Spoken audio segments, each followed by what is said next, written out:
여러분들을 만나서 너무 반갑고 또 감사를 드립니다. 오늘 주 앞에 나온 여러분들에게 하나님의 은혜와 평강이 넘치게 부어지기를 예수 그리스도 이름으로 축원드립니다. 오늘은 요단 동쪽 기업의 분배라는 제목으로 같이 은혜를 나누려고 합니다. 자, 오늘 그 가나안 땅은 이제 지도를 하나 보겠습니다. 이 가나안 땅에 보면 그 중간에 요단강이 이렇게 흐르고 있어요. 그 요단강이 흐르는데 요단강을 중심으로 오른쪽이 이제 그 요단 동쪽 땅이고 요단강을 중심으로 서쪽이 이제 서쪽으로 이렇게 나눌 수가 있습니다. 그래서 오늘 그 요단강 동쪽에서 그 땅을 분배받은 기업으로 받은 그 지파가 세 지파가 있는데, 첫째는 르우벤 지파, 그리고 두 번째가 갓 지파입니다. 그리고 세 번째가 므낫세 반지파. 반지파는 서쪽과 동쪽이 나눠져서 이렇게 반지파라고 제가 말씀을 드렸죠. 이 요단 동쪽에서 땅을 기업으로 받았다는 것은 어떤 의미가 있을까를 오늘 한번 생각해 보려고 하고요. 오늘 본문에서 그 레위 지파는 12지파 중에 레위 지파는 땅을 기업으로 받지 못했습니다. 다른 지파들은 다 땅을 분배받고 기업으로 받았는데 유일하게 레위 지파는요, 땅을 받지 못했어요. 33절에 보면 오늘 본문에 오직 레위 지파에게는 모세가 기업을 주지 아니하였으니 이는 그들에게 말씀하신 것 같이 이스라엘의 하나님 여호와께서 그들의 기업이 되심이었더라, 그렇게 말씀합니다. 왜 하나님은 레위 지파에게는 땅을 기업으로 주지 않았을까를 오늘 또 한번 생각해 보려고 합니다. 또 마지막으로는 오늘 본문의 22절에 보면 이 점술과 발람이 나오는데 모세와 이스라엘 백성들이 그 헤스본 왕 시온과 그 군주들을 칼날로 그 죽일 때 이 발람도 함께 죽이게 됩니다. 도대체 발람은 누구고 왜 발람은 그가 죽임을 당해야 했는지를 오늘 또 살펴보려고 합니다. 첫 번째, 이 세 지파가 요단 동쪽에서 땅을 기업으로 받았다는 것은 어떤 의미가 있을까? 하나님은 세 지파에게 요단 동쪽 땅 세 부분을 기업으로 주셨습니다. 그래서 르우벤 지파가 그 기업으로 받은 땅은 오늘 본문의 15절에서 21절까지 기록되어 있어요. 그런데 지도에 보면 제일 밑에 부분에 르우벤 지파가 받은 땅이 나와 있죠. 또 갓 지파에게 기업으로 준 땅은 오늘 본문 24절에서 28절까지가 나오는데 이 지도에서 보는 것처럼 이렇게 그 헤스본에서 라맛 비스베를 비롯한 여러 땅들을 이제 그들이 받게 됩니다. 그리고 이제 므낫세 반지파에게도 기업으로 준 땅이 있는데 그 땅은 오늘 본문 29절에서 31절까지가 쭉 나와 있어요. 30절 31절에 보면 므낫세 반지파에게 주신 땅이 나오는데 마하나임에서부터 온 바산 곧 바산왕 옥의 온 나라와 바산에 있는 야일의 모든 고을 60성읍과 길앗 정울반과 바산왕 옥의 나라 성읍 아스다롯과 에드레이라, 이렇게 나와 있죠. 그래서 이 각 지파가 땅을 분배를 받고 기업으로 받았는데 여기 보면 그 세 지파가 받은 땅에는 뭐가 있습니까? 경계선이 있습니다. 경계선이 있죠. 그래서 하나님이 주신 그 땅의 경계선을 침범해서 그 경계선을 옮기면 안 되는 거예요. 하나님이 주신 그 땅에서 다른 지파로 이 경계선을 넘어가면 안 된다는 거예요. 그래서 율법도 이것을 엄격하게 금하고 있습니다. 자, 잠언 22장 28절에 보면 내 선조가 세운 옛 지계석을 옮기지 말지니라 그렇게 말씀하고 있습니다. 여기서 지계석이라는 말은 바로 땅의 경계선을 의미하는 거죠. 이것은 오늘날도 마찬가지입니다. 하나님은 각 나라와 민족에게 거주의 한계를 정하셨습니다. 그래서 바울은 이 그리스 아테네에서 행한 설교에서 이렇게 증언하고 있습니다. 우리 한번 읽어보겠습니다. 시작. 인류의 모든 족속을 한 혈통으로 만드사 온 땅에 살게 하시고 그들의 연배를 정하시며 거주의 경계를 한정하셨으니 그랬어요. 그러니까 나라와 민족마다 하나님께서 그 살게 하신 땅이 있다는 거예요. 그리고 거주의 경계를 이렇게 한정하셨다. 경계선을 한정하셨다. 이렇게 말씀하고 있는 거죠. 그래서 이 거주의 한계를 넘어서 다른 나라나 민족을 침략하는 것은 그것은 하나님의 법을 어기는 것이게 되는 것이고 하나님께 죄를 짓는 것입니다. 그 역사적으로 보면 다른 나라를 침략한 국가는 거의 다 패전을 했습니다. 그 대표적인 예가 2차 세계대전에 독일 그리고 일본이 그 2차 세계대전을 일으킨 주범인데 바로 패전국이 된 것을 우리가 알 수가 있죠. 최근에 러시아가 우크라이나를 침범을 했습니다. 러시아 대통령 푸틴은 몇 주 아니면 이 전쟁이 끝날 것이라고 생각해서 전쟁을 일으켰는데 지금 2년이 넘도록 끝나지 않고 있습니다. 오히려 모스크바가 이 드론 공격을 받아서 지금 수세에 몰리고 있습니다. 또한 팔레스타인 무장정파 이 하마스가 기습적으로 이스라엘을 침공을 했죠.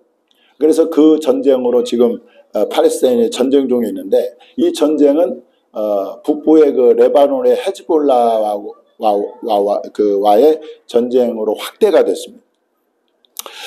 그러나 볼 때 오늘 말씀에 이렇게 근거해 보면 우크라이나를 침공한 러시아나 또 이스라엘을 공격한 하마스도 결국 패전하게 될 것이라는 것입니다. 그들이 거주의 경계선을 넘었기 때문에 그렇습니다. 또 이것을 우리 개인에게 적용해 보면 다른 사람의 것을 탐내지 말아야 한다는 거죠. 하나님의 십계명에서 이것을 이렇게 말씀하고 있습니다. 신명기 5장 21절에 보니까 내 이웃의 아내를 탐하지 말지니라. 내 이웃의 집이나 그 밭이나 그의 남종이나 그의 여종이나 그의 소나 그의 낙이나 내 이웃의 모든 소유를 탐내지 말지니라. 그렇게 말씀하고 있습니다. 그래서 이웃의 소유를 탐내는 것은 곧 이웃의 경계선을 넘는 거나 같은 거죠. 제가 이제 우리 어머님이 저에게 이제 그 어렸을 때 확실하게 가르쳐 준 것이 한 가지가 있는데 늘 하시던 말씀이 뭐라고 말씀하셨냐면 남의 것은 똥보다도 더 더럽다. 이런 말을 저에게 했습니다. 그러니까 남의 것을 탐나지 말라는 것을 그렇게 말씀을 하신 거죠. 제가 지금 나이가 많이 먹었음에도 불구하고 그게 아직도 생각나는 것은 그 어머님의 가르침이 굉장히 탁월한 가르침이 아닐 수 없는 거지. 여러분 남의 것은 아무리 좋은 것이라도 똥보다도 더 더럽게 여길 수 있기를 바랍니다. 그러니까 다른 것을 침범하면 안 된다는 거예요. 자, 새 지파는 하나님의 기업으로 주신 땅에서 이제 살게 되었죠. 그런데 하나님이 그 새 지파에게 주신 땅은 그들에게 가장 적합한 땅이라는, 그들에게 가장 좋은 땅이라는 것입니다. 그래서 시편 기자는 이렇게 노래하고 있습니다. 시편 16편 6절에 보니까 한번 읽어보겠습니다. 시작.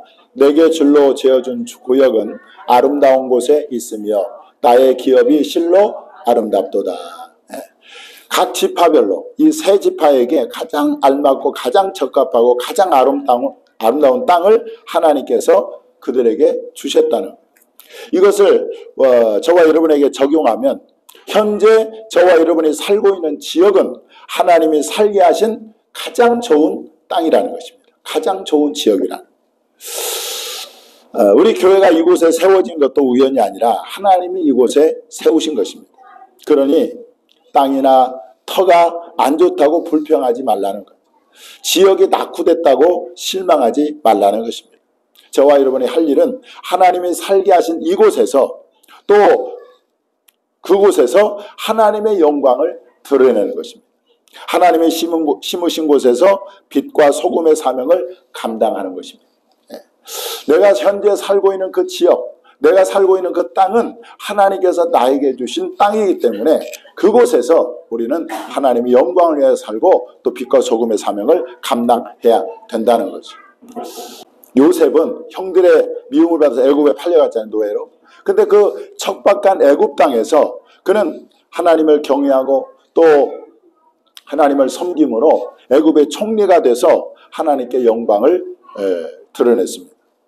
또 다니엘 역시 포로로 바벨론으로 끌려갔지만 그곳에서 그는 사자굴에서 살아나오는 그런 기적을 통해서 하나님의 살아계심을 나타내 주었습니다. 그래서 여러분, 우리는 내가 어떤 지역에 있든지 어떤 상황에 처하든지 그것은 하나님께서 나에게 허락한 땅이요 지역이라는 것을 기억하고 그곳에서 우리가 감당해야 될 그 성도로서의 사명, 다시 말하면 빛과 소금의 사명을 잘 감당해서 하나님께 영광 돌리는 삶을 살아야 될 줄 믿습니다. 자, 우리가 살펴보아야 할 두 번째는 왜 하나님은 레위 지파에게는 땅을 기업으로 주지 않았는가라는 것입니다. 이 레위 지파는 어떤 지파냐면 하나님께서 12지파 중에 특별히 거룩하게 구별한 지파입니다. 그래서 이 성막이나 성전에서 하나님을 섬기도록 구별한 지파라는 거예요. 그 대표적으로 그 레위 지파 중에 제사장들이 있습니다. 그 제사장들은 성전에서 하나님께 제사 드리는 일을 했어요. 그리고 이 제사장이 아닌 레위 사람들은 이 성전에서 제사장을 도와서 봉사의 일을 하셨습니다. 그래서 레위 지파는요, 다른 지파들처럼 땅을 기업으로 받지 못했어요. 대신에 하나님이 그들의 기업이 되었습니다. 오늘 본문 33절에 그렇게 나와 있지 않습니까? 오직 레위 지파에게는 모세가 기업을 주지 아니하였으니 이는 그들에게 말씀하신 것과 같이 이스라엘의 하나님 여호와께서 그들의 기업이 되심이었더라. 그렇게 나옵니다. 자, 하나님이 그들의 기업이 되었다는 것은 무엇을 의미하느냐? 오늘 본문 14절에 나와 있습니다. 오늘 14절 한번 읽어보겠습니다. 오직 레위 지파는 여호수아가 기업으로 준 것이 없었으니 이는 그에게 말씀하신 것 같이 이스라엘 하나님 여호와께 드리는 화제물이 그들의 기업이 되었음이러라. 그러니까 이 레위 지파는 이 제사장들을 비롯한 레위 지파는 이스라엘 자손들이 드린 그 화제물이 그들의 기업이 되었다는 거죠. 여기서 화제물은 뭐냐? 이스라엘 자손들이 하나님께 드린 그 11조를 비롯한 각종 헌물을 말하는 것입니다. 한마디로 레위 지파 사람들은 땅을 기업으로 받지 않은 대신에 하나님을 섬기는 대가로 이스라엘 자손들이 하나님께 드린 그 헌물로 생활하게 하셨다는 거예요. 자, 그것을 민수기 18장 24절에 이렇게 나와 있습니다. 한번 읽어보겠습니다. 시작. 이스라엘 자손이 여호와께 거제로 드리는 11조를 레인에게 기업으로 주었으므로 내가 그들에게 대하여 말하기를 이스라엘 자손 중에 기업이 없을 것이라 하였노라. 예. 그러나 레위 지파는 땅을 받지 못하고 오히려 이스라엘 백성들이 농사에서 거둬들인 그런 소재물 그리고 11조 헌물을 하나님께 드리면 그것을 가지고 먹고 살게 하셨다. 이것이 오늘 본문에 우리에게 가르쳐주고 있는. 그러니까 레위 지파에게는 땅을 분배하지 않았다는. 자, 오늘날 레위 지파는 누구를 말할까요? 그것은 주의 일을 하는 모든 사역자들을 말하는 것입니다. 사역자들은 특별히 주의 일을 위해서 부름을 받은 사람들입니다. 거기에는 목회자들도 있고 선교사들도 있습니다. 이렇게 사역자들은 성도들이 드린 그 헌금을 통해서 이렇게 생활하게 그렇게 성경은 우리에게 가르쳐주고 있는 거죠. 그래서 바울은 고린도전서 9장 13절 14절에 이렇게 나옵니다. 자, 한번 읽어보겠습니다. 시작. 성전의 일을 하는 이들은 성전에서 나는 것을 먹으며 제단에서 섬기는 이들은 제단과 함께 나누는 것을 너희가 알지 못하느냐. 이와 같이 주께서도 복음을 전하는 자들이 복음으로 말미암아 살리라 명하셨느니라 말씀하고 있습니다. 자, 그런데요, 이 레위지파들은 땅을 분배받지 못하는 대신에 이스라엘 백성들이 드린 그 헌물, 그 소산물을 가지고 생활하게끔 하셨는데, 특별히 이 레위지파에게는 하나님께서 뭘 주셨냐면 축복권을 주셨다는 축복권. 그래서 이 이스라엘 백성들이 헌물을 가져오잖아요. 그러면 이 제사장들이 축복합니다. 그 헌물을 축복하고 하나님의 이름으로 축복하면 또 그들에게 하나님의 복이 임한다는 거예요. 자, 그래서 민수기 6장 22절을 한번 보겠습니다. 자, 한번 보면 여기 보니까 여호와께서 모세에게 말씀하시되 아론과 그 아들들에게 말하여 이르기를. 여기서 아론과 그 아들들은 제사장들을 말합니다. 너희는 이스라엘 자손을 위하여 이렇게 축복하여 이르되 여호와는 내게 복을 주시고 너를 지키시기를 원하며 여호와는 그 얼굴을 내게 비추사 은혜 베푸시기를 원하며 여호와는 그 얼굴을 내게로 향하여 이르사 평강 주시기를 원하노로 할지니라 하라. 그들은 이같이 내 이름으로 이스라엘 자손에게 축복할지니 내가 그들에게 복을 주리라 말씀하고 있습니다. 그러니까 이 레위지파 제사장들에게는 이스라엘 백성들을 축복하는 축복권이 그들에게 주어졌다는 거예요. 그래서 여러분, 주의 사역자, 선지자, 제사장, 또 목회자, 오늘 선교사들인데, 성경에 보면은 이 시돈에 사는 이 사르밧 과부가 기근 중에 자기들에게 남아있는 그 통의 가루의 조금과 병에 기름이 조금 남아 있었는데, 그걸 가지고 떡을 이제 마지막으로 만들어서 아들과 함께 먹고 죽으려고 했어요. 그때 누가 왔냐면 엘리야 선지자가 찾아옵니다.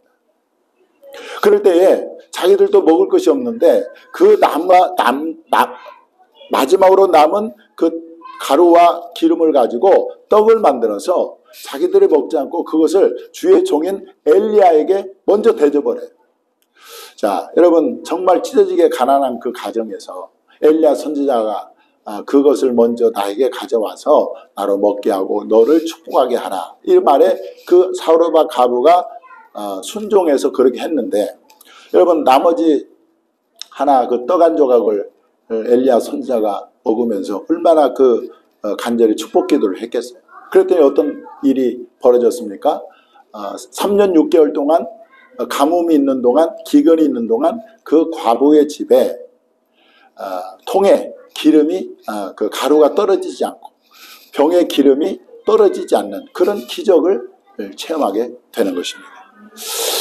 또, 자, 빌립보 교회 성도들이 복음 전도에 힘쓰고 있는 이 사도 바울에게 이렇게 헌금을 선교 헌금을 보내왔어요. 한두 번 보내왔고 또 한 번 이제 그 에바브로디도라고 하는 사람의 편으로 선교헌금을 보내왔는데, 여기에 대해서 바울이 굉장히 감동을 받고 그 빌립보 교회 성도들을 축복하는 편지를 쓰게 됩니다. 그가 이렇게 쓰고 있습니다. 데살로니가에 있을 때에도 너희가 한 번뿐 아니라 두 번이나 나의 쓸 것을 보내었도다. 내가 선물을 구함이 아니요 오직 너희에게 유익하도록 풍성한 열매를 구함이라. 내게는 모든 것이 있고 또 풍부한지라. 에바브로디도 편에 너희가 준 것을 받음으로 내가 풍족하니 이는 받으실 만한 향기로운 제물이요 하나님을 기쁘시게 한 것이라. 나의 하나님이 그리스도 예수 안에서 영광 가운데 그 풍성한 대로 너희 모든 쓸 것을 채우시리라. 할렐루야. 그러니까 사도 바울을 선교헌금을 보낸 그 빌립보 교회 성도들에게 사도 바울이 어떻게 축복합니까? 나의 하나님이 그리스도 예수 안에서 영광 가운데 그 풍성한 대로 너희 모든 쓸 것을 채우시리라, 그렇게 축복하고 있는 것입니다. 그러므로 여러분, 주의 일에 힘쓰는 주의 종들을 잘 섬길 수 있기를 바랍니다. 그래서 꼭 물질이 아니어도 돼요. 저는 우리 이경미 성도님이 수요예배도 나오고 또 금요기도에도 나오고 지금은 새벽기도회를 나오는데 항상 여기 물을 이렇게 떠다 놓습니다. 여기 물을 항상 목사님 설교할 때 목마르지 않도록 이렇게 물을 떠다 놓고 이렇게 이 일을 계속해요. 새벽기도도 그렇게 합니다. 이렇게 주의 종을 섬기는 것이 하나님께서 보시고 반드시 축복하시리라 믿습니다. 여러분 주의 종이 축복하는 성도가 될 수 있기를 바랍니다. 그러면 주의 종이 축복할 때 하나님께서 복을 주시겠다. 이렇게 오늘 본문에 분명히 말씀하고 있지 않습니까? 그래서 여러분 정말 주의 사역자, 주의 종들을 귀히 여기시고 그들을 잘 섬겨서 여러분들이 복을 받는 은혜가 있기를 주님의 이름으로 축원합니다. 자, 마지막으로 살펴볼 것은 오늘 본문 22절에 나오는 발람의 죽음이 어떤 의미가 있는가를 살펴보려고 합니다.